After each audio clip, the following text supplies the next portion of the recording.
সামাজিক মাধ্যমত সাংবাদিকৰ বিৰুদ্ধে অপপ্ৰচাৰ কৰি বিপদত ৰাহুল কলিতা নামৰ যুৱকজন।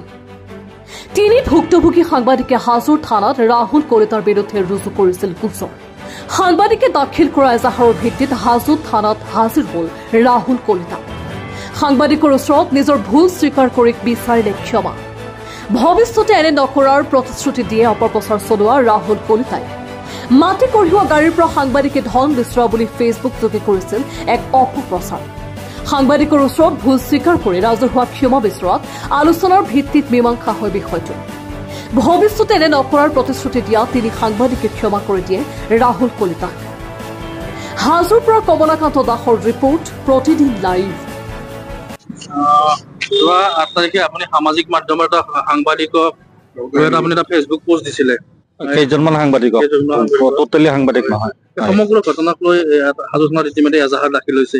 আপুনি হাজো থানাত পোষ্ট দিছে, কি ক'ব আচলতে? কি ক'ম আৰু এইটো মই হাজো থানা মোক মাতিছিলে এই কেছটোৰ সন্দৰ্ভত, আৰু ভুল হোৱা বুলিও মই স্বীকাৰ কৰিছো। সেইটো মানে আচলতে কি হ'ল, মই এটা বেলেগ অন্য পক্ষৰ পৰা মই এইটো হোৱাটছআপ যোগে মই পাইছিলো ভিডিঅ'টো। পোৱাৰ পিছত মই তাত যিখিনি কেপশ্যন দিছো সেইখিনি মোৰ ভুল, আৰু সেই ভিডিঅ'টো পাই কিনে মই যিটো কেপশ্যন লিখি কিনে দিছিলো তাৰ কাৰণে মই মাফি বিচাৰিছো। ফেচবুক কেপশ্যনটো মই এইটোৱে দিছিলো যে কেইজনমান সাংবাদিকে যোৱাকালি নিশা উখুৰাত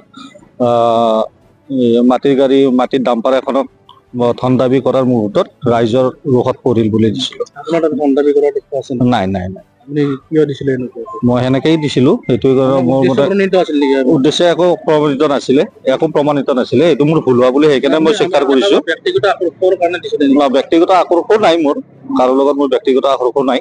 আকৰ্ষণ থাকিলেতো মই ডাইৰেক্টলি নাম ধৰিয়ে দিলো হয়, মই নাম ধৰি সেইকাৰণে দিয়াও নাই। ব্যক্তিগত মোৰ একোৱেই নাই। আৰু মই সেইটো দিয়া গৈছিলে, এইটো মোক যিটো অন্য পক্ষৰ পৰা দিছিলে সিয়ে মোক আচলতে কৈছিলে যে এনেকুৱা কৈছিলে। সেইটো মই আপোনালোকক পাৰ্চনেলি ক'ব লাগিব, ইয়াতে নকওঁ। মই পাৰ্চনেলি আপোনালোকক ক'ম, সাংবাদিকক মই ক'ম, গোটেইখিনিয়ে ক'ম পাৰ্চনেলি তাৰ নামটো, কাৰণ এইটো মই ৰাজহুৱা নকৰো, এইটো কথাটো বেয়া হ'ব।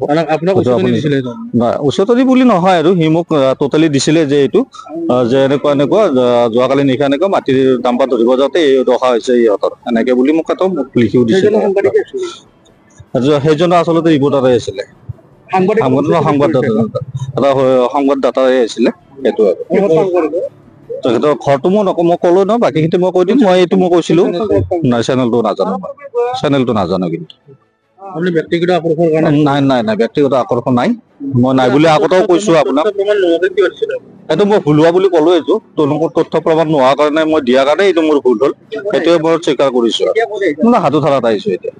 কি ক'ব অসমৰ ৰাইজক, কি ক'ব যিহেতুকে সাংবাদিক কেইজনক আপুনি তথ্যবিহীনভাৱে? মই এইটো ভুল স্বীকাৰ কৰিছো। এইটো মই অসমৰ ৰাইজক সেইটোৱে কৰিছো যে মই কোনো তথ্য নোহোৱাকৈ এইটো দিয়াৰ কাৰণে মোৰ ভুল হৈছিলে কাৰণে মই এইটো ভুল স্বীকাৰ কৰিছো, আৰু ক্ষমা প্ৰাৰ্থনা বিচাৰিছো সেই কেইজন সাংবাদিকৰ পৰা।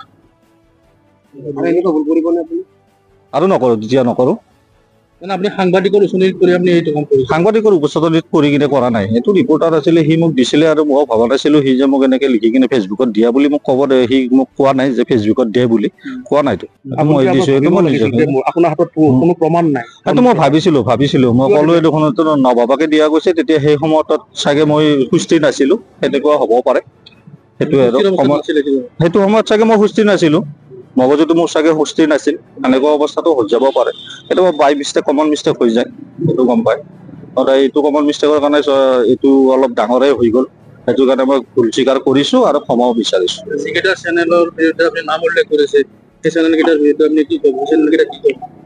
সেইটোৱেটো মই ক'লো, এইটো ভুল স্বীকাৰ হৈছে বুলি। সেই চেনেল কেইটাকো কৈছো যে কোনো তথ্য নোহোৱাকে মই দিয়াৰ কাৰণে এই চেনেল কেইটাৰ ওপৰতো মই ভুল স্বীকাৰ কৰিছো।